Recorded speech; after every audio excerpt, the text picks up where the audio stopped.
Hello everyone, this is बाबू स्नेही और आज हम 26 दिसंबर के द हिंदू न्यूज़पेपर का एनालिसिस करेंगे, जिसमें हम देखेंगे कि कैसे हम प्रीलिम्स और मेंस के पर्सपेक्टिव से करंट अफेयर्स को अपनी प्रिपरेशन में इंटीग्रेट कर सकते हैं। अगर आपको ये वीडियो अच्छा लगे तो प्लीज़ इसे लाइक करना और ऐसे ही रेगुलर वीडियोस के लिए विद्यार्थी आईएएस के चैनल को सब्सक्राइब भी करें। स्टार्ट करते हैं पहली न्यूज़ से।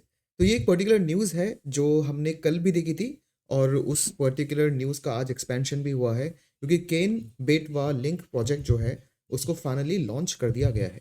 राइट, सो कल इसको लॉन्च करा गया था एंड ये एक 45,000 करोड़ का प्रोजेक्ट है। इसके बारे में मैंने कल भी डिस्कस करा था, बट ये हमें अपॉर्चुनिटी मिलती है क्योंकि ये फिर से लॉन्च हुआ है कि इसका एक रिवीजन भी हो जाएगा और ये न्यूज़ डेवलपिंग न्यूज़ तो है ही। सो यहाँ पर क्या हुआ है, मध्य प्रदेश के खजुराहो में इन्होंने केन बेटवा लिंक प्रोजेक्ट को लॉन्च करा है। तो पहले एक ज्योग्राफी समझते हैं, उससे ये चीज़ें बहुत ज़्यादा क्लियर हो जाएंगी। देखो, ये मध्य प्रदेश की बॉर्डर है एंड इस मध्य प्रदेश के नॉर्थ में है उत्तर प्रदेश। फाइन। अब यहाँ पे दो मेजर रिवर्स हैं।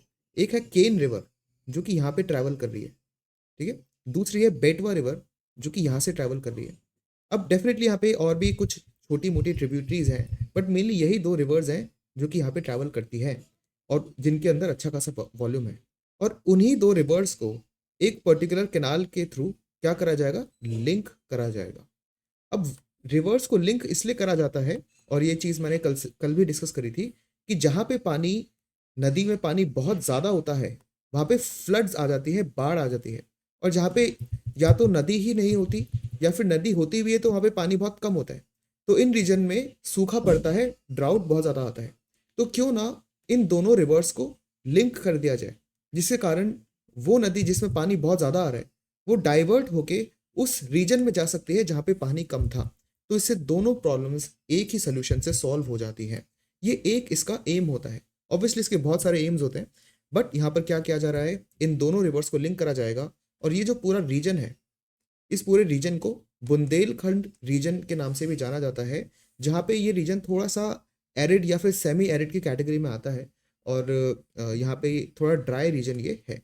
तो इसलिए यहाँ पे इस पर्टिकुलर रिवर लिंकिंग प्रोजेक्ट्स के थ्रू दोनों रिवर्स का जो पानी है इस पूरे रीजन में पहुँचाया जाएगा और यहाँ पे वाटर एक्सेसिबिलिटी के कारण बहुत ज़्यादा इकोनॉमिक एंड सोशल डेवलपमेंट होने की संभावना है।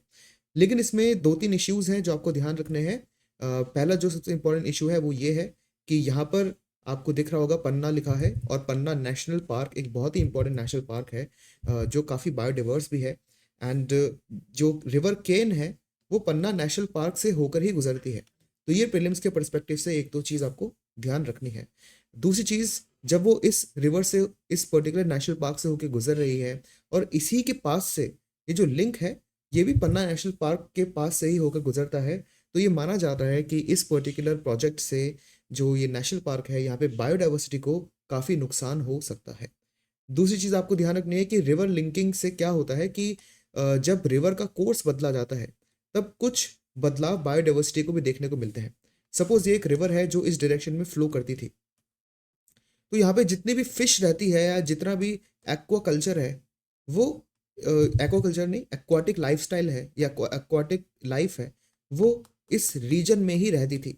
अब यहाँ पर क्या होगा, इस रिवर में हमने एक नया कनाल बना दिया बहुत बड़ा, और रिवर का कुछ पानी इस डायरेक्शन में भी जाना लगा, मतलब इस डायरेक्शन में तो जाएगा ही, कुछ पानी अब इस रिवर इस डायरेक्शन में डाइवर्ट कर दिया जाता है। तो उससे क्या होता है कि जो एक्वाटिक लाइफ है उसकी जो नॉर्मल रेंज है वो बदल जाती है बहुत ज़्यादा। और यहाँ पे सपोज कुछ ऐसे क्रोकोडाइल रहते थे जो कि फिश खाते थे। अब जब यहाँ पे नई कैनाल खोल दी है तो जो फिश है वो यहाँ तक जा चुकी है, तो यहाँ पे जो नंबर ऑफ फिश है उनका उसमें डिक्लाइन देखने को मिलेगा। तो जो क्रोकोडाइल है इसका जो टोटल एरिया था या इसका जो टोटल प्रे बेस था, मतलब पूरा एरिया जहाँ पे ये फिश खाता था, अब वो number of fish he decline हो गई यहाँ पे।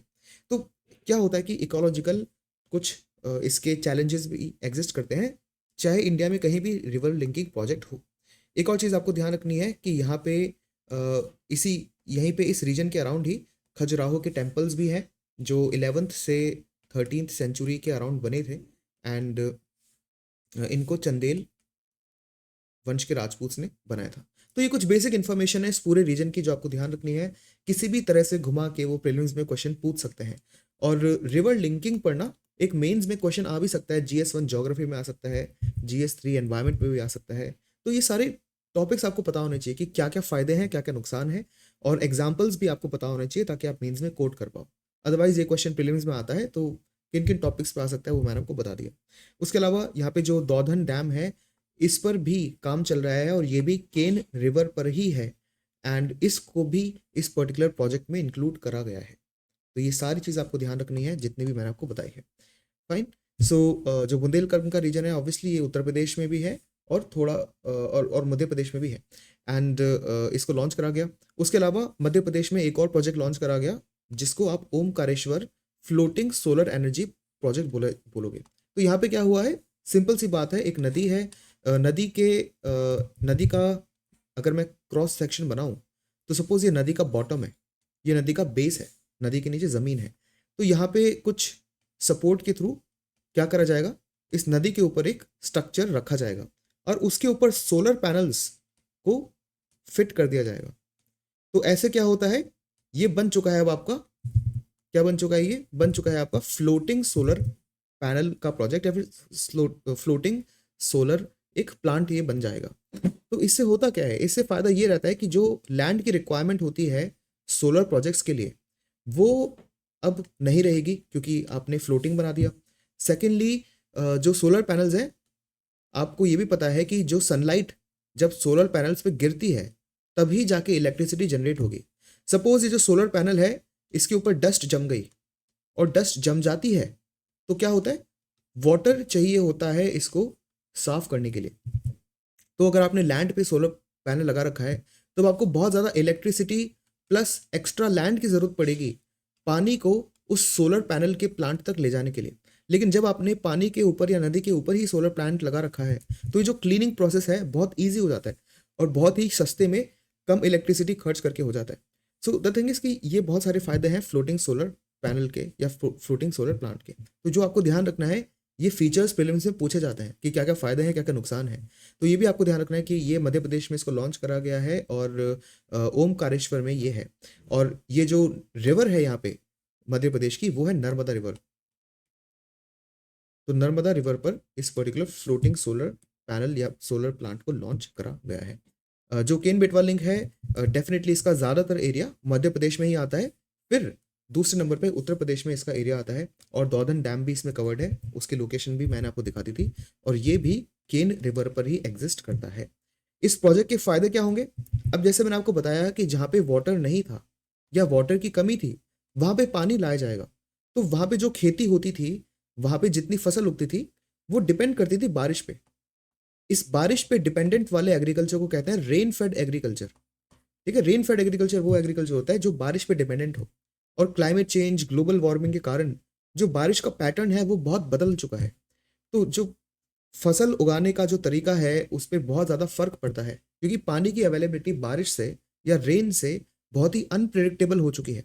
तो ये ज़रूरी है कि फार्मर के पास एक थोड़ा सा प्रिडिक्टेबल सोर्स ऑफ पानी हो, कि उसको पता है कि आज मेरे पास इतना पानी है, अगले महीने इतना होगा, उसके अगले महीने इतना होगा।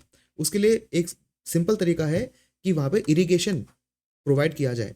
इरिगेशन का मतलब होता है आर्टिफिशियल एप्लीकेशन ऑफ वाटर, मतलब ह्यूमंस ने अपने आप ही कुछ ना कुछ मैनेज करके पानी को अवेलेबल कराया है फार्मर के पास। अब चाहे वो ग्राउंड वाटर हो, चाहे वो नदी को इंटरलिंक करके नई नई कैनाल्स बनाए जाए, वो कुछ भी हो सकता है। तो यहाँ पे जो कनाल इरिगेशन को वो यहाँ पे फार्मर्स के पास पहुँचाया जाएगा। उससे क्या होगा, इरिगेशन तो बढ़ेगा, लेकिन साथ में जो पूरा एग्रीकल्चर है उसकी प्रोडक्टिविटी में भी इंक्रीज आएगा। देन ऑब्वियसली जो ड्रिंकिंग वाटर है वो भी इस रीजन में अवेलेबल होगा, ये काफ़ी ऑब्वियसली चीज़ है।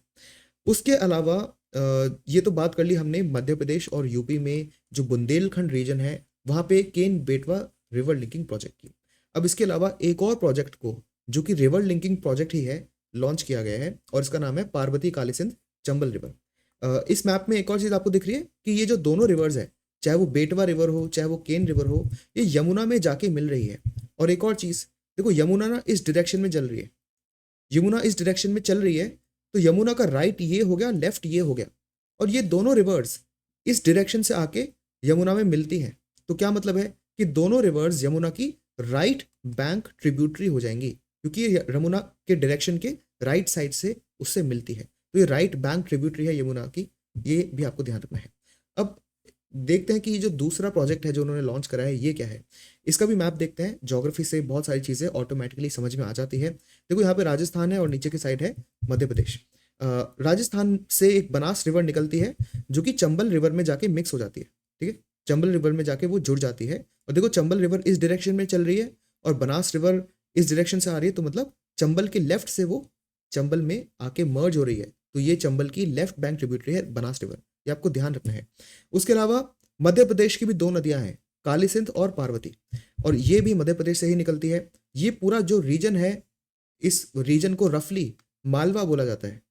ठीक है, तो यहाँ पे कौन सा रीजन था, बुंदेलखंड रीजन, और यहाँ पे कौन सा रीजन है, मालवा रीजन। दोनों ऐसे रीजन है जहाँ पे कंप्लीटली सूखा तो नहीं है, बट कंप्लीट मतलब पार्शली वो ड्राई कैटेगरी में आप उनको डाल सकते हो, पार्शली। और जो यहाँ पे फॉरेस्ट भी है वो भी ड्राई डेसिडुअस फॉरेस्ट है। ठीक है, सो ये कुछ प्रॉब्लम्स यहाँ पे एग्जिस्ट करती है, एंड इसीलिए इन रिवर्स को भी क्या करा जाएगा, लिंक करा जाएगा। तो जो रिवर का कोर्स है वो ऐसे है और ऐसे है और ये है, तो इन रिवर्स को डिफरेंट तरीके से लिंक करा जाएगा, और जो बीच वाला एरिया है यहाँ पे पानी की अवेलेबिलिटी बढ़ाई जाएगी। फाइन, तो ये काली सिंध और पार्वती। देखो पहले काली सिंध है, अगर आप वेस्ट टू ईस्ट चलोगे तो पहले काली सिंध आती है फिर पार्वती आती है, ये भी आपको ध्यान रखना है। और दोनों चंबल में जाके मिलती है, ये भी आपको ध्यान रखना है। बनास चंबल में आके मिल रही है, ये भी आपको ध्यान रखना है। और फाइनली जो चंबल है वो यहाँ पे यमुना से आके मिल जाती है। ठीक है, तो यमुना इस डायरेक्शन में जा रही है, चंबल इस डायरेक्शन से उससे मिल रही है। ये जो है यमुना का राइट है, तो चंबल भी यमुना की राइट बैंक ट्रिब्यूटरी है। ये सारी चीजें आपको ध्यान रखनी है, इन सब पे प्रीलिम्स में किसी भी तरह से क्वेश्चंस बन सकते हैं। तो इस प्रोजेक्ट को भी लॉन्च करा गया जो कि मध्य प्रदेश और राजस्थान के बीच में है। ऑब्वियसली यहाँ पे irrigation, drinking and industrial purpose के लिए इस पानी को यूज करा जाएगा। और यहाँ पे भी जितना पानी अवेलेबल होगा फार्मर्स के पास, प्रिडिक्टेबल अवेलेबिलिटी होगी पानी की, सो ऑब्वियसली जो एग्रीकल्चर प्रोडक्टिविटी है उसमें भी एक इंक्रीज देखने को मिल सकता है। ये जो पूरा प्रोजेक्ट है इसमें 90% जो फंडिंग है वो सेंट्रल गवर्नमेंट उठा रही है, और 10% जो उसका खर्चा है वो दोनों स्टेट्स मिलके उठाएंगे, मतलब मध्य प्रदेश और राजस्थान। तो ये दो प्रोजेक्ट जो हैं अभी रिसेंटली लॉन्च हुए हैं। ये प्रोजेक्ट्स वैसे तो पिछले 10-20 साल से न्यूज़ में थे, क्योंकि बहुत ज़्यादा कंट्रोवर्सी में थे। क्योंकि देखो जब भी रिवर लिंकिंग प्रोजेक्ट बनाया जाता है तब सपोज यहाँ पे एक रिवर है, यहाँ पे एक रिवर है, और बीच में कुछ फॉरेस्ट थे, तो दोनों रिवर्स को कनेक्ट करने के लिए बीच में जो फॉरेस्ट है उनको काटना पड़ेगा। जो यहाँ पे ज़मीन थी उसमें गड्ढा खोदना पड़ेगा कैनाल बनाने के लिए। फिर जो पानी को डाइवर्ट करा जाएगा, तो ये जो नॉर्मल इकोलॉजिकल फ्लो है, ये नाम आपको ध्यान रखना है, वैसे ये एक बहुत इंपॉर्टेंट की टर्म है। किसी भी रिवर का जो इकोलॉजिकल फ्लो है वो चेंज हो जाता है। और रिवर का जब आप कोई रिवर का जो नेचुरल कोर्स चेंज करते हैं तो फ्यूचर में क्या प्रॉब्लम्स आती है ये अभी हम प्रिडिक्ट नहीं कर पाते। और जो नेचुरल एक्वाटिक वाइल्ड लाइफ है, एक्वाटिक लाइफ है, उसको काफ़ी प्रॉब्लम हो सकती है, और उनकी नॉर्मल जो रेंज है वो भी बदल सकती है। तो ये कुछ इकोलॉजिकल प्रॉब्लम्स हैं।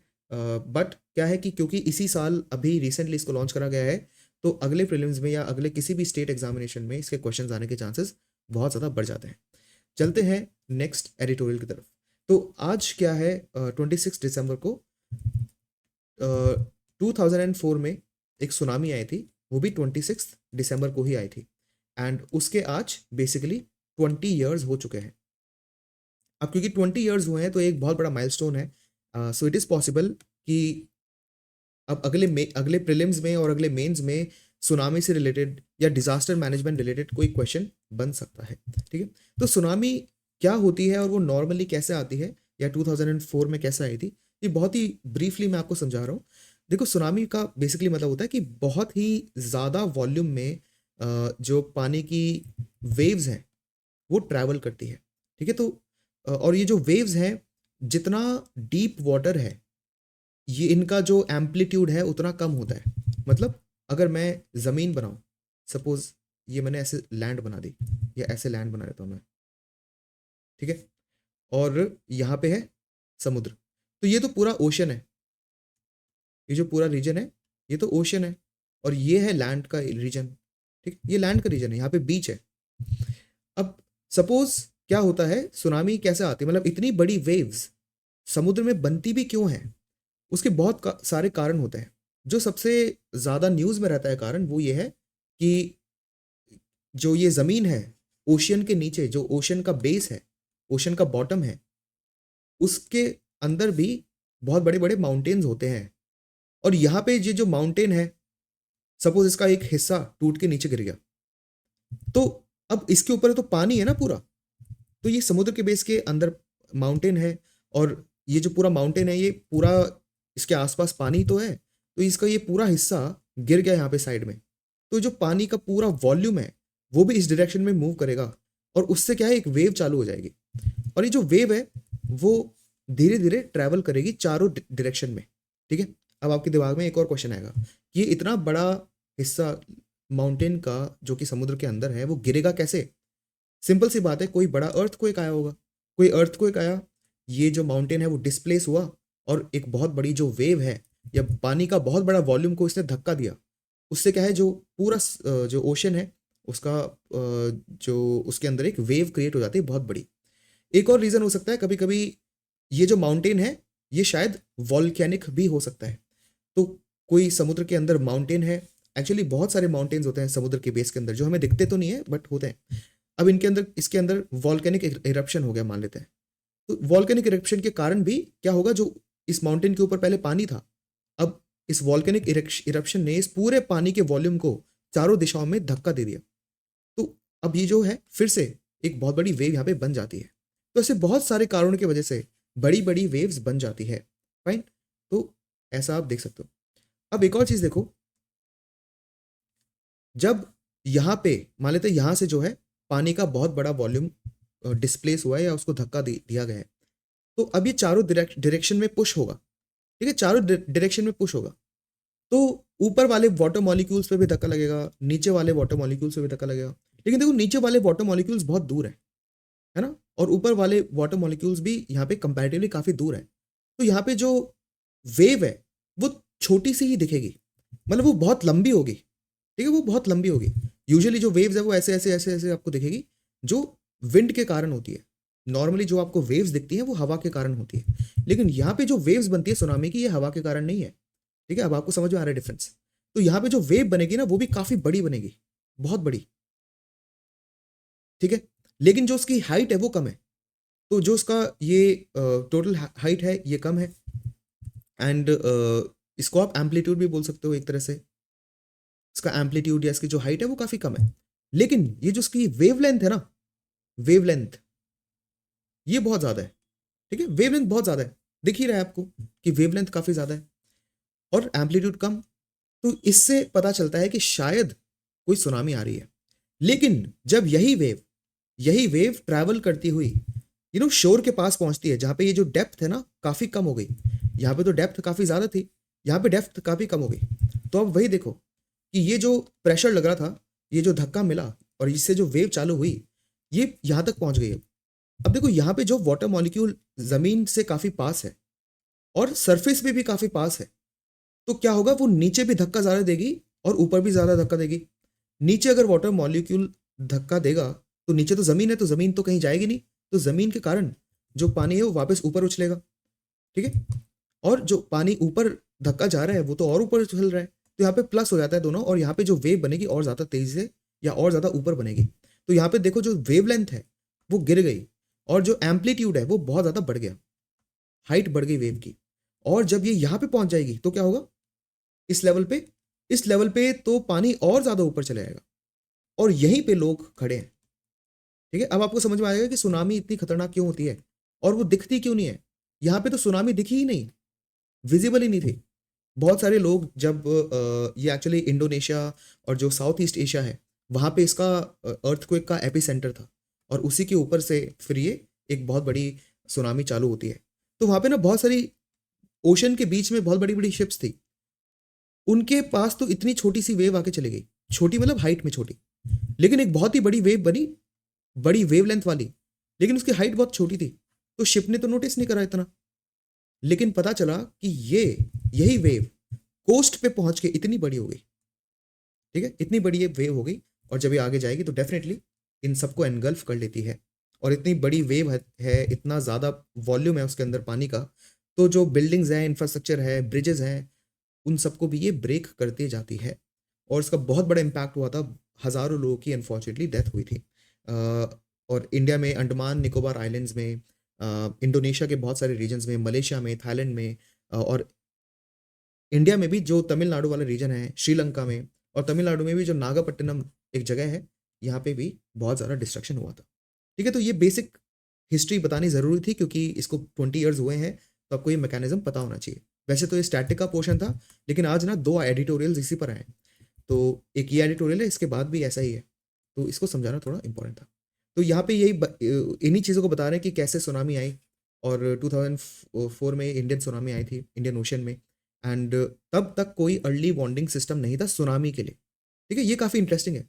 जो मैंने आपको बताया ना कि वो जो बोट्स खड़ी थी, जिनके नीचे से उन्होंने नोटिस करा कि बहुत ही लंबी वेव जा रही है उनके नीचे से, लेकिन उसकी हाइट बहुत कम है, तो वो समझ नहीं पाए कि ये क्या है, और वो अनट्रेन्ड थे। ऑब्वियसली वहाँ पे कोई trained you know in metrology scientist होते तो वो समझ जाते, बट द थिंग इज कि कोई अर्ली वार्निंग सिस्टम नहीं था सुनामी के लिए। साइक्लोन के लिए अर्ली वार्निंग सिस्टम था, लेकिन सुनामी के लिए अर्ली वार्निंग सिस्टम नहीं थे, जो कि अब लग गए हैं 2004 के बाद। ठीक है, तो एक तो ये चीज़, और इंफ्रास्ट्रक्चर भी इल इक्विप था। इतनी बड़ी सुनामी के लिए हमारे पास इंफ्रास्ट्रक्चर नहीं था कि कैसे डील करेंगे। एक और चीज़ आपको ध्यान रखनी है कि जब भी सुनामी आती है या कोई भी ऐसा डिजास्टर आता है जो कि बहुत कम आता है लेकिन एक बार ही आता है, तो और वो बहुत बड़ा होता है। तो सपोज आप एक आईएएस ऑफिसर हो नागापट्टिनम के अंदर, और वहां पे इतनी बड़ी सुनामी आ गई, और आपके पास कोई प्रोटोकॉल नहीं है कि आप किसको कॉल करो। आप खुद आईएएस ऑफिसर को, क्या आप सीएम को कॉल करोगे? क्या आप अपने सीनियर को कॉल करोगे? क्या आप लोकल पुलिस को कॉल करोगे? अब मतलब आप किसको कॉल करोगे जब आपको ये न्यूज़ आ रही है कि यहाँ पे बहुत तेज सुनामी आ चुकी है, बहुत सारे लोग सुनामी में कैप्चर होते जा रहे हैं, और आप वहाँ पे डीएम हो, आप वहाँ पे स्टेशन हो, तो आप क्या करोगे सबसे पहले? अब आपको नहीं पता आप क्या करोगे, लिटरली किसको कॉल करोगे आप? आपका रोल क्या रहेगा? क्या आपका यहाँ पे काम है भी या नहीं? ठीक है, तो बहुत सारे क्वेश्चंस आते हैं कि किसके पास लीगल अथॉरिटी है यहाँ पे एक्शन लेने की? कौन यहाँ पे फंड को मैनेज करेगा? हु लाइक सेंटर से लेके नीचे जो पंचायत है या अर्बन लोकल बॉडी है, म्युनिसिपैलिटीज हैं, उनका क्या रोल है? कौन कैसा रोल निभाएगा? कौन किसकी बात सुनेगा? चेन ऑफ कमांड क्या है? स्टैंडर्ड ऑफ प्रोसीजर क्या है? ठीक है, और ये सारी चीज़ें नहीं थी सुनामी के लिए इतने बड़े लेवल पे 2004 से पहले, तो इसलिए बहुत ज़्यादा प्रॉब्लम हुई। सिर्फ इंफ्रास्ट्रक्चर ही इल इक्विप नहीं था, एडमिनिस्ट्रेशन भी इल इक्विप था इतने बड़े ट्रेजेडी से डील करने के लिए। ठीक है, एंड दैट इज वाई इस सारी चीज़ों का आंसर देने के लिए जो मैंने क्वेश्चंस उठाए हैं, 2005 में डिजास्टर मैनेजमेंट एक्ट आता है। फाइन, वो इसी का एक रिएक्शनरी एलिमेंट था। इवन दो ये एक्ट आता है, ये अच्छी बात है, लेकिन इंडिया में ये एक एग्जाम्पल है। अब ये एक एग्जाम्पल है जिसको आप ऐसे में यूज करोगे, कोई रैंडम टॉपिक पे ऐसे है जहां पे आपको ये बोलना है कि हम लॉज प्रोएक्टिवली नहीं बनाते। हम जो लॉज हैं हमारी कंट्री में कैसे बनाते हैं? रिएक्शनरी बेसिस पर। ठीक है, हम रिएक्शनरी लॉज बनाते हैं, ना कि प्रोएक्टिव। मतलब बढ़ चढ़ के ऐसा नहीं कि हमने 2001 में लगा कि चलो साइक्लोन साइक्लोन क्या, कोई इतनी बड़ी सुनामी तो आई नहीं अभी रिसेंटली, फिर भी ना चलो ऐसा करते हैं कि सुनामी के लिए एक अलग से मैनेजमेंट का एक अर्ली वार्निंग सिस्टम स्टैब्लिश कर लेते हैं, और एक डिजास्टर मैनेजमेंट एक्ट ले आते हैं जो कि मॉडर्न हो थोड़ा। अगर ये 2001 में ले आते तो यहाँ पे डील करना बेटर हो जाता। ऑब्वियसली जितनी डेथ्स होती, ऐसा नहीं है कि वो सारी ही हम बचा सकते थे, बट उनका नंबर कम होता। लेकिन हम नहीं लाए ये एक्ट हम तब लाए जब ये डिजास्टर हो चुकी थी। ठीक है, तो ये आपको ऐसे के अंदर कोई ऐसा पॉइंट प्रूव करना है तो आप ये एग्जांपल कोट कर सकते हो वहाँ पे। तो आपको न्यूज़ को इस तरह से पढ़ना होता है कि प्रीलिम्स में किस तरह से आपको यूज़ करना है, मेंस में किस तरह से यूज़ करना है, कहाँ कहाँ आपको उसको यूज़ करना है। ठीक है, अब इस एक्ट में क्या हुआ, जो भी गैप्स थे डिजास्टर प्रिपेयर्डनेस में, ये बहुत ही इंपॉर्टेंट कीवर्ड है बाय द वे, ज्योग्राफी का और जीएस थर्ड में जो डिजास्टर मैनेजमेंट का टॉपिक है, यहाँ पे बहुत इंपॉर्टेंट कीवर्ड है डिजास्टर प्रिपेयर्डनेस। तो इसमें जो गैप्स थे उसको फुलफिल करा गया, एंड एक नेशनल डिजास्टर मैनेजमेंट अथॉरिटी बनाई, और स्टेट की भी डिजास्टर मैनेजमेंट अथॉरिटी बनाई, और डिस्ट्रिक्ट पर भी डिजास्टर मैनेजमेंट अथॉरिटीज बनाई गई। ठीक है, तो इससे क्या है, सेंट्रल लेवल पे, स्टेट लेवल पे और लोकल बॉडी लेवल पर भी डिजास्टर रिस्पॉन्स में किस किस की क्या रिस्पॉन्सिबिलिटीज होगी उनको बताया गया कि कौन किसकी बात सुनेगा, डीएम सबसे पहले किसको कॉल करेगा और कौन सा प्रोटोकॉल वो इनिशिएट करेगा, लोकल बॉडीज पंचायत के लोग क्या करेंगे, म्यूनिसिपल कॉर्पोरेशन वाले लोगों का क्या एम होगा, फंड कौन मैनेज करेगा, ये सारी चीज़ें लिख दी गई ताकि उस टाइम सोचना ना पड़े कि मैं किसको कॉल करूँ, क्या स्टैंडर्ड प्रोसीजर है, ये सारी चीज़ें। फिर उसके बाद क्या है, जो लोग बहुत ज़्यादा अफेक्ट हुए इस पर्टिकुलर डिजास्टर से, 2004 की सुनामी से, उसके बाद क्या किया गया, उनको ऑल्टरनेटिव लाइवलीहुड्स दिए गए, वुमेन के सेल्फ हेल्प ग्रुप बनाए गए ताकि वो अपनी स्किल को और ज़्यादा इंप्रूव कर सके, या अगर ऑलरेडी उनके पास स्किल है तो उनको मार्केट एक्सेस दिया गया ताकि वो अपने प्रोडक्ट्स को बेच पाए। ऑब्वियसली ये ऐसा कोई लाइवलीहुड नहीं है जिससे वो अपनी पुरानी लाइफ को वापस कैप्चर कर पाएँ, बट क्योंकि इतना डैमेज हो चुका है तो कम से कम कुछ ना कुछ तो उनको लाइवलीहुड की हेल्प मिले। सी वॉल्स बनाई गई। सी वॉल्स क्या होती है कि सपोज़ फिर से वही मैं डायग्राम बनाता हूँ। सपोज़ ये ज़मीन है और यहाँ पे जो है पानी है, तो ये लैंड है और ये ज़मीन है। तो सी वॉल कुछ नहीं होता, बस यहाँ पे एक दीवार ऐसे बना देता है, ठीक है? उससे क्या होता है कि जो पानी है वो उसको थोड़ा-सा और हाइट पे आना पड़ेगा तभी जाके वो इसको क्रॉस कर पाएगा। दूसरा है shelter bed plantation. Shelter bed plantation usually normal agriculture fields में करा जाता है, जिसमें क्या होता है एक बहुत बड़ी एग्रीकल्चर फील्ड है, उसके आसपास बहुत बड़े-बड़े लंबे-लंबे पेड़ उगा देते हैं। क्योंकि क्या होता है जब बहुत तेज़ आंधी चलती है या बहुत तेज़ हवाएँ चलती है, तो वो क्या करती है कि एग्रीकल्चर की जो टॉप सॉइल है ना, उसको उड़ा के ले जाती है और जो पेड़ हैं उनको डैमेज कर देती है। तो इतने बड़े-बड़े पेड़ लगा देंगे तो ये क्या करेंगे, विंड को ब्रेक कर देंगे, ठीक है? तो ये भी एम है, अगर यही प्लांटेशन हम हमारी कोस्ट पे करें, तो क्या होगा, शेल्टर बेल्ट जैसे वो काम करेगी और बहुत तेज़ विंड आएगी या बहुत तेज़ अगर पानी भी बहुत तेज़ से आता है, तो इतने बड़े प्लांटेशंस क्या करेंगे, उस पानी के फोर्स को स्लो कर देंगे। ये सारी चीज़ें, ठीक है? फिर एनजीओज़, बहुत सारे एनजीओज़ ने कोलैबोरेट करा। एनजीओज़ होता है नॉन गवर्नमेंटल ऑर्गेनाइजेशन, जिनका गवर्नमेंट नहीं बनाती, लेकिन एनजीओज़ आके गवर्नमेंट की मदद करते हैं, उनकी ही पॉलिसीज़ को इम्प्लीमेंट करने के लिए। मेडिकल एड, ट्रॉमा काउंसलिंग, इन सबको प्रोवाइड करा गया। फिर फाइनली 2007 में सुनामी के लिए अलग से अर्ली वार्निंग सेंटर बनता है। ये बहुत इंपॉर्टेंट है, आपको ध्यान रखना है। पहले बहुत सारे अर्ली वार्निंग सिस्टम पहले से हैं हमारे पास, साइक्लोन के हैं फॉर एग्जांपल, लेकिन सुनामी का नहीं था, जो कि 2007 में बन जाता है, जो कि रियल टाइम मॉनिटरिंग करने की बात करता है। उसके अलावा लाइवलीहुड ट्रेनिंग दी गई, जो लोग अफेक्ट हुए थे उनको लाइवलीहुड ट्रेनिंग दी गई ताकि वो नए ऑक्यूपेशंस ढूंढ सके। अब वोकेशनल एजुकेशन मिली, जिन लोगों के पास जो पर्टिकुलर स्किल थी अब उनको जॉब नहीं मिल रही, क्योंकि ऑब्वियसली उस वो पूरा रीजन जो है वो सुनामी से इतना ज़्यादा बर्बाद हो चुका है कि वहाँ पे जॉब देने वाला भी नहीं है कोई। तो उनको डिफरेंट टाइप की वोकेशनल एजुकेशन दी गई ताकि उनके पास कुछ और स्किल्स हो जिसके थ्रू वो कहीं ना कहीं जॉब ले सकें। डिजास्टर सेफ स्कूल्स बनाए गए, इंफ्रास्ट्रक्चर ऐसा बनाया गया स्कूल्स का कि वो डिजास्टर सेफ हो। देन रिस्क इंश्योरेंस, ये भी बहुत इंपॉर्टेंट कीवर्ड है। ऐसे ना पॉइंट्स मेंस में लिखते टाइम हम भूल जाते हैं। ये तो आपको ध्यान रहेगा कि आपने उनको स्किल्स दे दी, इंफ्रास्ट्रक्चर को आपने डिजास्टर सेफ बना दिया, लेकिन ये भूल जाते हैं हम लिखना इंश्योरेंस वगैरह। तो रिस्क इंश्योरेंस भी लोगों को देना चाहिए ताकि एटलीस्ट अगर ऐसी कोई डिजास्टर आती है तो कुछ टाइम बाद कम से कम उनके पास एक छोटा सा अमाउंट तो हो जिसको यूज करके वो अपनी नई लाइफ स्टार्ट कर पाए, ठीक है? और अभी क्या एफर्ट चल रहे हैं, पहले बात तो हम पोस्ट डिजास्टर नीड्स असेसमेंट पर काम कर रहे हैं। ये भी बहुत इंपॉर्टेंट कीवर्ड है मेंस के लिए स्पेशली। जब भी डिजास्टर मैनेजमेंट पे क्वेश्चन आए, चाहे किसी भी डिजास्टर का वहाँ पे रेलेवेंस हो, आपको ये टर्म ध्यान रखना है और ये सजेशन में सोल्यूशन में आपको लिखना पड़ेगा, पोस्ट डिजास्टर नीड्स असेसमेंट। इस पे इंडिया को और फोकस करने की जरूरत है कि डिजास्टर खत्म होने के बाद कौन कौन सी नीड्स होती हैं उनको असेस करा जाए। जैसे यहाँ पे लिखा था ट्रॉमा काउंसलिंग, बहुत सारे लोग अपने फैमिली मेंबर्स को खो देते हैं तो उनकी काउंसलिंग होती है, रिहैबिलिटेशन होता है। तो ये जो मेंटल सपोर्ट दिया जाता है, ये ना बहुत बार लोग भूल जाते हैं, बट पीडीएनए इसकी भी कोशिश करता है कि वो लोगों को मेंटल सपोर्ट भी दे, ठीक है? फिर जीआईएस मैपिंग होती है। जीआईएस का मतलब होता है ज्योग्राफिक इंफॉर्मेशन सिस्टम। इसमें बेसिकली सैटेलाइट की मदद ली जाती है और जो पूरा रीजन है उसकी इमेजेस क्लिक करी जाती है। इन इमेजेस को क्लिक करके एक बहुत बड़ा मैप बनाया जाता है, सिंपल। और ये लाइव मैप होता है एक तरह से, बहुत ही अपडेटेड मैप होता है, जिसके थ्रू आप कितना फ्लड ने या कितना सुनामी ने डैमेज करा है उसको आप लाइव ट्रैक कर सकते हो।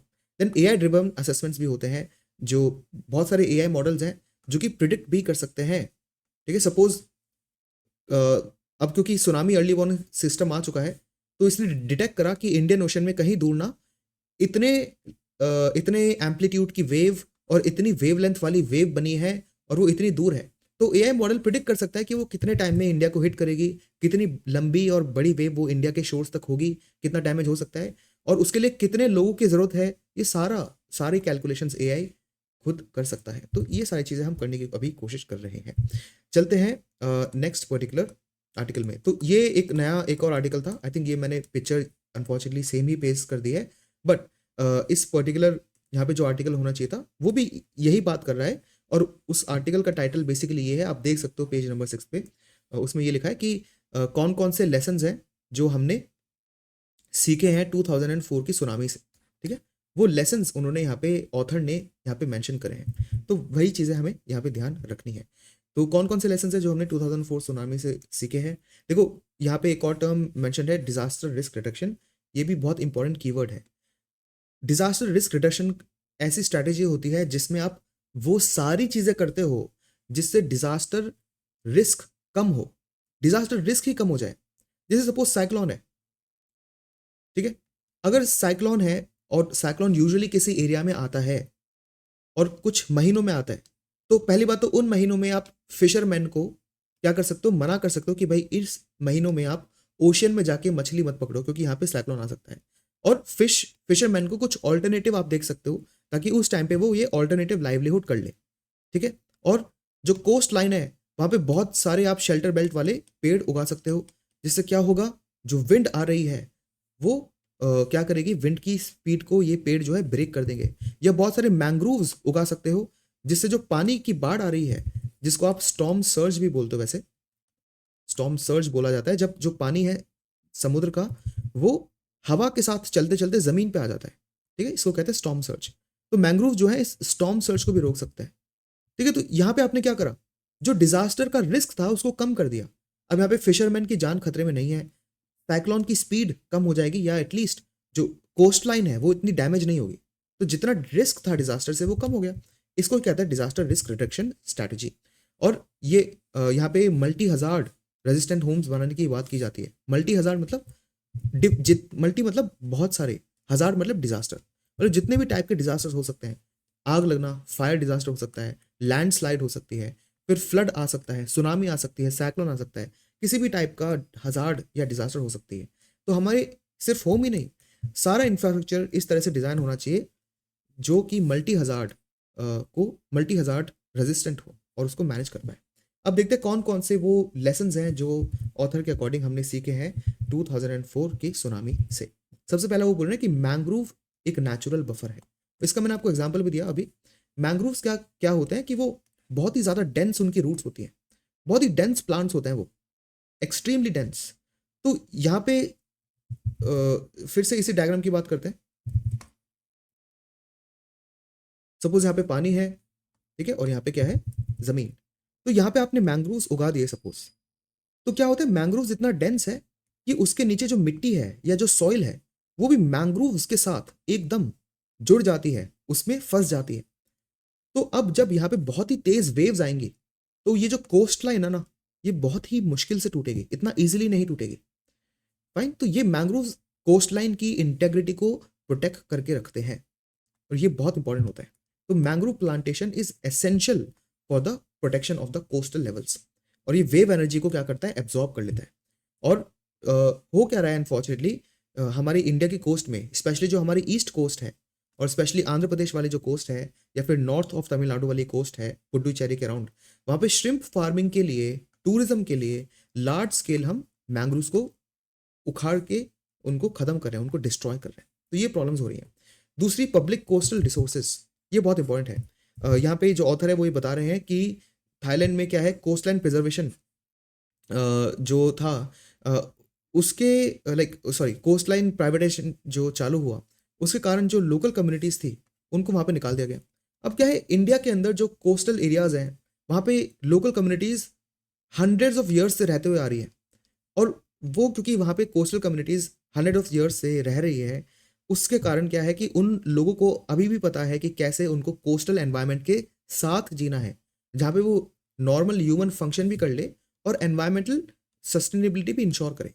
लेकिन कोस्ट लाइन को प्राइवेटाइज कर दिया, ये पूरा जो बीच वाला रीजन है यहाँ पे बड़े बड़े मॉल्स को अलाउ कर दी, ये पूरी ज़मीन बेच दी। तो क्या होता है यहाँ पे कि जो कोस्टल कम्युनिटीज़ हैं, लोकल कम्युनिटीज़ जो कि काफ़ी पावरलेस भी हैं, उनको वहाँ से निकाल दिया जाता है, ठीक है। तो ये बहुत बड़ी प्रॉब्लम होती है और इससे इकोनॉमिक इंस्टेबिलिटी भी आती है, प्लस जो लोकल एनवायरनमेंट की सस्टेनेबल तरीके से यूज़ हो किया जाता था, अब लोकल एनवायरनमेंट को अनसस्टेनेबल तरीके से यूज़ किया जाता है, ठीक है। फिर इकोनॉमिक डिस्ट्रप्शन भी है, तो ये तो है ही। ये एक और लेसन हमने सीखा कि जब भी कोई बड़ी डिजास्टर आती है तो उसके कारण जो पुअर हैं उनको सबसे ज़्यादा प्रॉब्लम होती है। ये बहुत ही सिंपल सी बात है और ये तो बहुत ही लॉजिकल चीज़ है। अगर सपोज़ बहुत तेज़ हवा चल रही है, साइक्लोन आ रहा है, एक इंसान है जो अपनी कार में बैठा है और एक इंसान है जो अपनी बाइक पे बैठा है। आपको लिटरली पता है कि किसको ज़्यादा डैमेज होगा? बाइक वाले को। बाइक के ऊपर तो वो बिजली भी गिर सकती है। वहीं अगर इस कार के ऊपर लाइटनिंग गिरी, तो कार क्या है, अगर वो फ़ैराडे फ़ैराडे के केज जैसे काम करेगा, तो कार के ऊपर लाइटनिंग गिरेगी तो शायद इंसान जो अंदर बैठा है वो बच भी जाए। बाइक वाला तो नहीं बचेगा। तो यहाँ पे ही आपको रिच और पुअर में कॉन्ट्रास्ट दिख जाता है, जबकि दोनों एक ही जगह हैं और एक ही साइक्लोन को फेस कर रहे हैं। तो जब भी कोई बड़ा डिज़ास्टर आता है, यहाँ पे इनइक्वालिटी होती है इन टर्म्स ऑफ किसको ज़्यादा फ़र्क पड़ रहा है। फिर जब पोस्ट सुनामी मतलब जब ये डिज़ास्टर खत्म हो गया, उसके बाद जिस तरह से डिस्ट्रीब्यूट करा गया रिसोर्सेज को, रिलीफ को, वहाँ पे भी कुछ हद तक हमें इनइक्वालिटी देखने को मिली, क्योंकि लैंड्स, गुड्स, सर्विसेज ये क्या है और ज़्यादा एक्सपेंसिव हो गई। ऑब्वियसली कहीं डिज़ास्टर आता है तो बहुत सारी चीज़ों की सप्लाई रुक जाती है। सप्लाई रुक जाती है तो उनकी कमी हो जाती है और जिस भी चीज़ की कमी होती है उसकी प्राइस बढ़ जाती है। और अब बढ़ी हुई प्राइस कोई रिच आदमी तो खरीद लेगा उसको, लेकिन पुअर आदमी वो खरीद नहीं पाएगा। ठीक है, तो ये बहुत बड़ी प्रॉब्लम है। बेनिफिटिंग एसेट ओनर्स, जिनके पास एसेट्स थे उनको काफ़ी फायदा होता है। फिर social inequality in relief distribution. अब देखो क्या हुआ, एक बहुत ही सिंपल चीज़ आपको बताता हूँ। इंडिया में बहुत सारे ऐसे बड़े बड़े फार्म्स हैं या एग्रीकल्चर फील्ड्स हैं। जो फार्म का ओनर है, जो एग्रीकल्चर फील्ड का ओनर है, वो तो अर्बन सिटी में रहता है, लेकिन इस पे काम कौन कर रहा है? इस पे काम करते हैं लेबरर्स, जो कि लैंड लेस लेबरर्स होते हैं, जिनके पास लैंड नहीं है या फिर जो यहाँ पे रेंट पे हैं। ये एग्रीकल्चर लेबरर्स ही एक्चुअली यहाँ पे काम करते हैं। और सपोज ये जो खेत था, ये उस रीजन में था जहाँ पे सुनामी आई या फिर साइक्लोन आया, तो यहाँ पे जान किसकी गई? इन लोगों की। ठीक है, लेकिन ये जमीन उस इंसान के नाम पे थी जो कि अर्बन एरिया में था। अब गवर्नमेंट को क्या देखना है? गवर्नमेंट तो ये देखेगी ना कि जिसकी ये जमीन है, और क्योंकि यहाँ पे सपोज कुछ फसल भी थी, अब वो फसल का लॉस हो गया, तो जो गवर्नमेंट को लगा चलो जितनी फसल का लॉस हुआ है उतना हम पैसा दे देंगे लैंड ओनर को, जो भी इस लैंड को ओन करता है। तो जो पैसा है लैंड ओनर के पास चला गया, लेकिन जो लैंडलेस लेबरर्स थे, जो रेंटल फार्मर्स थे, उनका क्या? उनका तो रिकॉर्ड में नाम ही नहीं है गवर्नमेंट के। गवर्नमेंट को पता ही नहीं वो यहाँ पे काम भी करते थे, तो उनके पास तो रिलीफ नहीं पहुंचा और मार्जिनलाइज ग्रुप्स को ये फेस करना पड़ता है। ठीक है, और यहाँ पे जो सोशल डिवीजन है वो बहुत ज़्यादा बढ़ जाते हैं। तो मतलब आप देख सकते हो ये ऐसी चीज़ें हैं जो कि अवॉइड की जा सकती थी, लेकिन ये प्रॉब्लम्स होती है। यहाँ पे विमेन को बहुत ज़्यादा प्रॉब्लम आती है। जैसे जो विडोज़ हैं स्पेशली, वो रिलीफ को एक्सेस करने में बहुत स्ट्रगल करती है, क्योंकि यूजुअली इंडिया में क्या है, मेन ओनरशिप है ज़्यादातर चीज़ों की, और कोई भी डैमेज होता है तो उसका मेन और वुमेन सपोज साथ में है, और ज़्यादातर जो एसेट्स हैं वो मेन ओन करते हैं। साइक्लोन या किसी भी डिजास्टर से किसी भी हाउस होल्ड के एसेट्स का डैमेज होता है तो वो कॉम्पनसेशन मेन को दिया जाता है। ठीक है, सपोज कोई वुमेन है जिसके हस्बैंड की डेथ हो गई, तो उसकी जो जो पूरा रिलीफ है वो हो सकता है विडो के पास ना जाए। तो ऐसी बहुत ज़्यादा प्रॉब्लम्स होती है। यूजुअली इंडिया में एक पर्टिकुलर एज के ऊपर जो वुमेन है, अनफॉर्चुनेटली उनके पास फाइनेंशियल फ्रीडम भी नहीं है। सो इस पर्टिकुलर सिनेरियो में वो और ज़्यादा स्ट्रगल करती हैं। ठीक है, और रिहैबिलिटेशन में जेंडर सेंसिटिविटी इंश्योर नहीं की जाती। क्या होता है, सपोज बहुत बड़ा कोई डिजास्टर आया और वहाँ पे बहुत सारे लोगों को वहाँ से निकालना पड़ा और कहीं और डिस्प्लेस करना पड़ा, तो वहाँ पे कैंप्स लगाए जाते हैं। अब यहाँ पे जो कैंप्स लगाए जाते हैं, यहाँ पे जेंडर बेस्ड टॉयलेट्स भी नहीं होते। जो विमेन है उनको फोर्स करा जाता है कि वो मेन वाले टॉयलेट्स को ही यूज़ करें। तो यू कैन अंडरस्टैंड कि जो रिहैबिलिटेशन प्रोसेस है उसमें जेंडर सेंसिटिविटी की थोड़ी सी कमी होती है। राइट, और प्रॉपर्टी राइट्स वुमेन के पास नहीं है तो उनके पास रिलीफ भी नहीं आता। तो ये कुछ प्रॉब्लम्स है जो कि आपको ध्यान रखनी है, और ये बेसिकली कंसेप्चुअल था काफ़ी, बट काफ़ी इंपॉर्टेंट था ये। चलते हैं नेक्स्ट पर। यहाँ पे जो ऑथर है वो बता रही हैं कि रिसेंटली डिजास्टर मैनेजमेंट का जो बिल है उसमें एक अमेंडमेंट आया था, एक चेंज आया है, और उसमें कुछ प्रॉब्लम्स हैं। फाइन, तो हमने देख लिया अभी कि डिजास्टर मैनेजमेंट की इंपॉर्टेंस आपको समझ में आ गई है पिछले 2 एडिटोरियल्स में, और ऑब्वियसली 2004 सुनामी जो आई थी उसी का ये तीसरा एक एडिटोरियल है, उससे मिलता जुलता ही, लेकिन ये सुनामी की बात नहीं कर रहा। पिछले जो 2 एडिटोरियल्स थे वो उसी की बात करे थे। यहाँ पे डिजास्टर मैनेजमेंट बिल में जो नया अमेंडमेंट आया है उसकी बात की जा रही है। तो ये क्या बात है? देखो, रिसेंटली जो बिल आया है इसमें जो ऑथर बोल रहे हैं कि यहाँ पे जो लोकल कम्युनिटीज़ हैं उनको प्रोसेस से थोड़ा दूर रख दिया है। ठीक है, जो लोकल कम्युनिटीज़ हैं जो ग्राउंड पे रहती हैं उनको इस पूरे प्रोसीजर का पार्ट नहीं बनाया है। जैसे यहाँ पे बोला गया है कि बिल ने ना एक टॉप डाउन अप्रोच वाला एक टर्मिनोलॉजी यूज़ करी है। टॉप डाउन मतलब टॉप डाउन अप्रोच मतलब कि ऊपर से बोला जा रहा है कि नीचे नीचे क्या करा जाएगा, और एक अप्रोच होती है जो इसकी एकदम ऑपोजिट होती है, जिसको आप बॉटम अप अप्रोच भी बोल सकते हो। उसमें क्या होता है, पहले नीचे वाले लोगों की सुनी जाती है। अब यहाँ पे नीचे का मतलब है कि जो हायरार्की है, जुडिशियल हायरार्की, एडमिनिस्ट्रेटिव हायरार्की, तो जो हायरार्की में लोअर लेवल पे लोग हैं जो ग्राउंड पे एक्चुअली ज़्यादा होते हैं, पहले उनकी बात सुनी जाएगी, उनका उनका इनपुट लिया जाएगा, फिर वो जो सजेस्ट करेंगे उसकी बेसिस पे टॉप अथॉरिटी डिसीजन लेगी। लेकिन टॉप डाउन में क्या होता है, ऊपर से अपने आप डिसीजन लिया जाता है, यहाँ पे जो लोअर हायरार्की में लोग थे उनकी बात सुनी नहीं जाती फिर भी।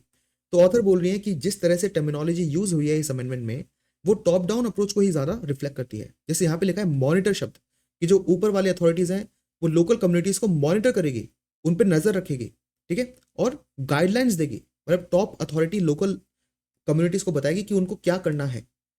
ऑथर बोलती है इनकी जगह इनको सुपरविजन, सुपरविजन मतलब कि बेसिक बेसिक एक तरह से नजर रखना। मॉनिटर में तो हो गया कि आप हर चीज को, चेस में जितने भी पॉन्स होते हैं उनको एक एक करके चलाया जा रहा है, तो मॉनिटर में है कि आप पे नजर रखी जा रही है ताकि आप कुछ गलत ना कर दो, और आपके हर मूव को देखा जा रहा है। सुपरविजन होता है कि फ्रीडम बहुत ज्यादा है, उस फ्रीडम के सर्कल से आप बाहर निकलते हो तब आपके अगेंस्ट एक्शन होगा, वरना आपके डिसीजन लेने के लिए आपके काफी फ्रीडम है। और डायरेक्शन, डायरेक्शन का मतलब होता है कि बताना कि आपको किस डायरेक्शन में जाना है, और जो भी गवर्नमेंट ने रूल्स बना रखे हैं डिजास्टर मैनेजमेंट के, उसके अंदर डायरेक्शन दिए जाते हैं कि आपको इन इन चीजों पे काम करना होता है। तो डायरेक्शन में क्या है, जो लोकल अथॉरिटीज हैं उनके पास थोड़ी फ्रीडम होती है कि इन डायरेक्शंस को और ज्यादा वो एक्सप्लोर कर सकते हैं। गाइडलाइंस में तो लिख दिया है कि जो लिखा है सिर्फ वही करेगी लोकल कम्युनिटीज, खुद इनोवेटिव चीजें नहीं कर सकती। ये ऑथर बोल रही है कि यहाँ पे इन टर्म्स को यूज करने की जगह इन टर्म्स को यूज करना चाहिए था, और क्योंकि नहीं करा है तो ट्रस्ट एंड बॉन्डिंग जो है वो लोकल कम्युनिटीज और गवर्नमेंट के बीच में खत्म होती जा रही है। उसके अलावा उन्होंने बोला कि जो ग्लोबल फ्रेमवर्क्स हैं, जैसे योकोहामा स्ट्रैटेजी, योगो फ्रेमवर्क, सेंडाई फ्रेमवर्क, यहाँ पे तो लोकल कम्युनिटीज को फर्स्ट रिस्पॉन्डर के नाम से बोला गया है।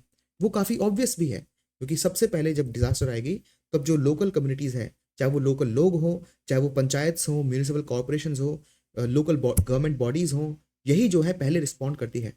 तो जो इंटरनेशनल ये 3 यहाँ पे फ्रेमवर्क्स का नाम दिया है, इसमें फर्स्ट रिस्पॉन्डर्स के नाम से लोकल कम्युनिटीज को एक बहुत ज़्यादा रिस्पेक्ट और रिस्पॉन्सिबिलिटी दी है, जो शायद इस बिल में मिसिंग है। ऑथर ये बोल रही है। अब देखो, इन तीनों को ऑथर ने मेंशन करा है, तो ये रिस्पॉन्सिबिलिटी मेरी भी बनती है कि मैं आपको थोड़ा सा बता दूं कि ये क्या है। देखो, बात करते हैं 1994 में। 1994 में यूनाइटेड नेशंस की जो जनरल असेंबली है वो बैठती है एक डिस्कशन में, और यहाँ पे एक वर्ल्ड कॉन्फ्रेंस करती है। किसके लिए? कि जो भी डिजास्टर आ रही है उसको रिड्यूस करा जाए या कैसे करा जाए। तो नेचुरल डिजास्टर डिरेक्शन पे एक वर्ल्ड कॉन्फ्रेंस होती, जापान के अंदर एक सिटी है योकोहामा में, ठीक है। और ये जो डिस्कशन था ये 1994 में हुआ, और यहाँ से 10 प्रिंसिपल निकल के आए, और इन्हीं 10 प्रिंसिपल्स को बोला गया योकोहामा स्ट्रैटेजी। डेफिनेटली इसमें यही बात थी कि जो लोकल कम्युनिटीज़ हैं उनको फर्स्ट रिस्पॉन्डर के नाम से माना जाएगा। कभी भी कोई डिजास्टर आए तो उसका पूरा जो स्टैंडर्ड ऑपरेटिंग प्रोसीजर है उसको पहले से ही पता होना चाहिए कि क्या करना है। मतलब वही बातें जो हमने डिस्कस करी है वो इन 10 प्रिंसिपल्स में है। तो ये आपको ध्यान रखना चाहिए प्रीलिम्स के पर्सपेक्टिव से। जितने भी डेटा यहाँ पे लिखा है, जितने भी फैक्ट्स इस स्लाइड पर है, प्रीलिम्स में उसमें से किसी पर भी क्वेश्चन आ सकता है। सेकंड जो ऑथर ने मेंशन करा है वो है ह्यूगो फ्रेमवर्क। तो जो ह्यूगो फ्रेमवर्क था ये 2005 और 2015 का 10 ईयर प्लान था कि इन 10 सालों में कैसे डिजास्टर रिस्क को रिड्यूस करा जाएगा। सिंपल। लेकिन देखो 2015 तो जा चुका है, तो ये जो ह्यूगो फ्रेमवर्क है ये एक्सपायर हो गया। जैसे ये एक्सपायर होता है, अब 2015 के बाद एक नई डिमांड आती है कि भाई एक्सपायर तो हो गया लेकिन हमें कई नया फ्रेमवर्क भी तो चाहिए। तो 2015 से एक नया फ्रेमवर्क चालू होता है, और उसका नाम होता है सेंडाई फ्रेमवर्क। तो सेंडाई फ्रेमवर्क क्या है? वो योगो फ्रेमवर्क का नेक्स्ट स्टेप है।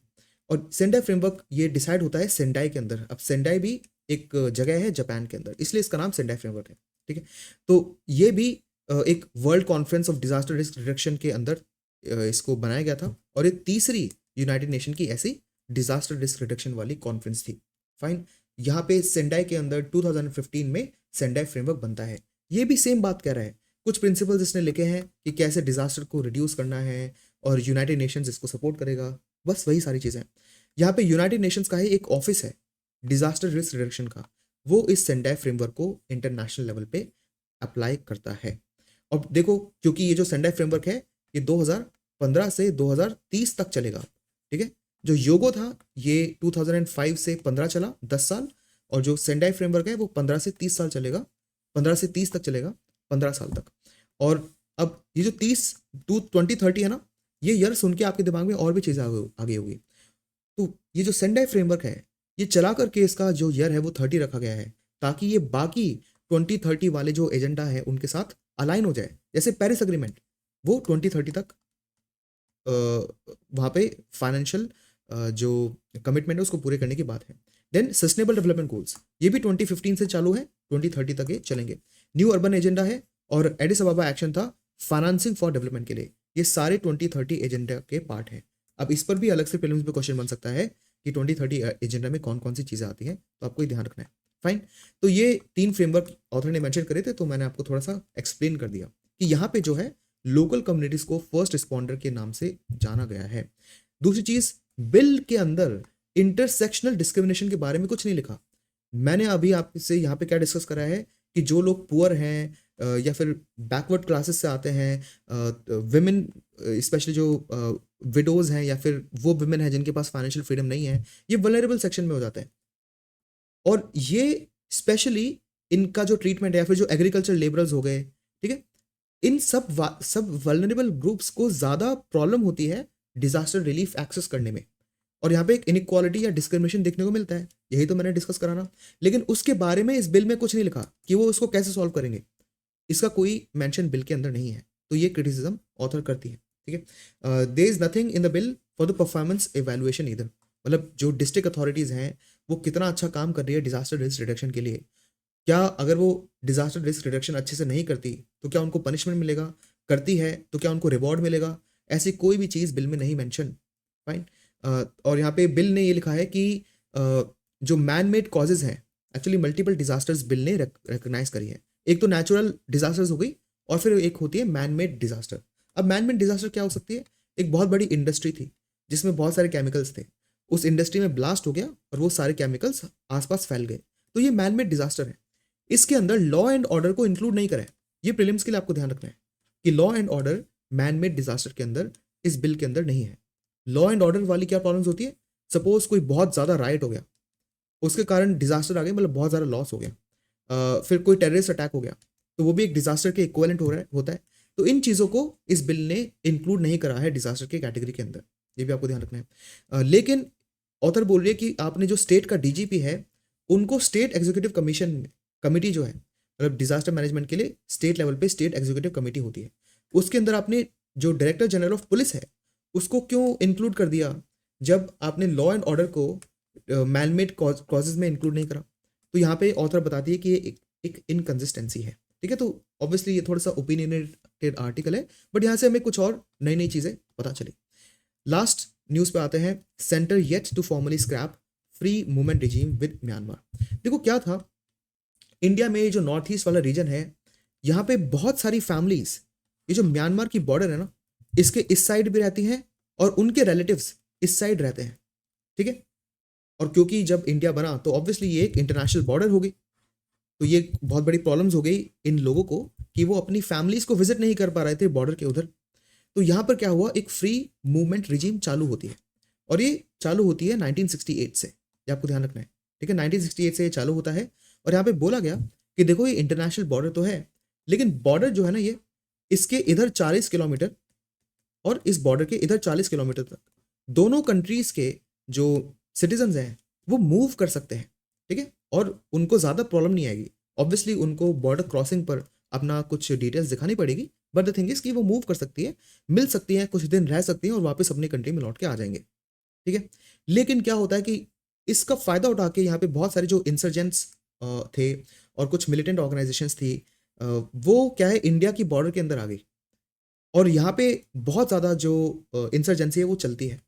तो क्या सोचा गया, 2004 में जो ये 40 किलोमीटर था इसको कम करके 16 किलोमीटर कर दिया, ठीक है, ताकि इस इंसर्जेंसी को थोड़ा कंट्रोल करा जाए। लेकिन ये जो इंसर्जेंसी है रुकती नहीं है। ऊपर से क्या है कि म्यांमार में अभी एक और प्रॉब्लम हो रही है। प्रॉब्लम ये है कि वहाँ पे डेमोक्रेसी को हटा दिया गया है, और यहाँ पे अब एक मिलिट्री रूल चलता है, और मिलिट्री रूल उन सब के अगेंस्ट है जो कि डेमोक्रेसी की बात करते हैं। और क्या है, म्यांमार में भी अब क्योंकि इंडिया के नॉर्थ ईस्ट में बहुत ज़्यादा बहुत ज़्यादा पुरानी और बहुत ज़्यादा एग्जॉटिक ट्राइब्स हैं, वैसे ही म्यांमार के अंदर भी बहुत सारी ऐसी ट्राइब्स हैं, और ये जो ट्राइब्स हैं इनको रिप्रेजेंटेशन चाहिए। मिलिट्री रूल डेमोक्रेसी तो है नहीं, तो वो इनको रिप्रेजेंटेशन नहीं देता। तो इन ट्राइब्स ने म्यांमार की मिलिट्री के अगेंस्ट एक रेबेलियन चालू कर दिया है। तो अब म्यांमार की जो आर्मी है वो इन सबको हंट करती है, तो ये सारे लोग भाग के इंडिया में आते हैं। ऑब्वियसली इंडिया के नॉर्थ ईस्ट में जो डेमोग्राफिक प्रोफाइल है वो बहुत तेजी से बदल रही है एक्सटर्नल माइग्रेशन के कारण, और भी ये सारी प्रॉब्लम्स हो रही है। तो गवर्नमेंट को लगा कि ये जो फ्री मूवमेंट रिजीम है इसको खत्म ही कर दो, एंटायरली सस्पेंड करने की यहाँ पे बात की गई है। लेकिन ये न्यूज़ क्या बोल रही है? न्यूज़ बोल रही है कि फॉर्मली अब तक नहीं करा गया, मतलब सेंटर ने अनाउंस तो कर दिया है लेकिन लोकल लेवल पे कोई ऐसा अनाउंसमेंट नहीं हुआ है। नेशनल लेवल पे हो गया लेकिन लोकल लेवल पे कोई रूल्स नहीं आए कि इसमें क्या बदलाव किया जाएगा। ठीक है, लेकिन जो प्रोटोकॉल्स अभी यूनियन होम मिनिस्ट्री ने बनाए हैं वो ये है कि ये जो 16 किलोमीटर्स था इसको कम करके 10 किलोमीटर कर दिया जाएगा फ्री मूवमेंट रिजीम। प्लस अब बॉर्डर से आने जाने के लिए आपको और ज़्यादा रिस्ट्रिक्शंस फेस करनी पड़ेगी, नॉर्मली नहीं होगा। अब क्या होगा, बॉर्डर क्रॉस करने पर असम राइफल्स जो है, क्योंकि पूरी इंडिया का जो नॉर्थ ईस्ट रीजन है और म्यांमार का ये जो बॉर्डर है इसके यहाँ पे असम राइफल्स वो है स्टेशन। तो यहाँ पे असम राइफल बॉर्डर पास देगी तभी आपको जाना होगा, और यहाँ पे सिर्फ 7 डेज के लिए आप रह सकते हो। तो एक तो क्रॉस करना बॉर्डर को बहुत ही स्ट्रिक्ट हो गया, दूसरी चीज़ नंबर ऑफ डेज जो स्टे है वो कम हो गए, थर्ड जो 16 किलोमीटर का मूवमेंट अलाउड था वो अब सिर्फ 10 किलोमीटर्स बॉर्डर के अंदर और बाहर अलाउड है। लेकिन अनाउंस क्या था? अनाउंसमेंट ये था कि ये फ्री मूवमेंट रिजीम को कंप्लीटली खत्म कर देंगे। मतलब यहाँ पे आप बॉर्डर क्रॉस ही नहीं कर सकते, क्रॉस करनी है तो ऑफिशियली करनी पड़ेगी जैसे नॉर्मली बॉर्डर क्रॉस करी जाती है किसी और कंट्री के साथ भी। लेकिन ग्राउंड रियलिटी अभी कुछ और है, यहाँ पे 10 किलोमीटर्स अलाउड है और असम राइफल का पास चाहिए। तो जो अनाउंस हुआ था वो ग्राउंड पे अभी क्या हुआ है, इम्पैक्ट उसका इम्प्लीमेंटेशन नहीं हुआ है। बस इतनी सी ही न्यूज़ है। ठीक है, सो आज के लिए इतना ही, मिलते हैं नेक्स्ट न्यूज़ एनालिसिस में, and have a good day.